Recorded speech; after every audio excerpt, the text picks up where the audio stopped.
Isuzu MUX. Ang problema nito, maingay yung kanyang ilalim. Yan.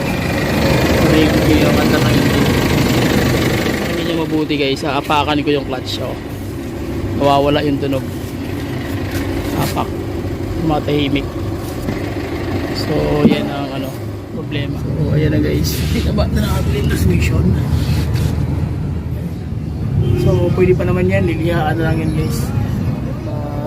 Surog talaga oh. Kasi nga hindi mali yung yung sugat oh. So same lang. Okay na. Sige, so kabit na natin to. So ayan na. Nakabit na talaga yung transmission.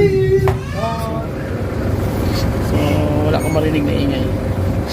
Yung andar ng makina steady lang siya.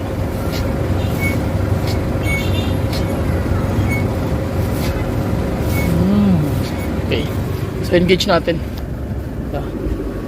Primera, primera, segunda, tercera, kwarta, quinta, reversal. Swabe na siya guys.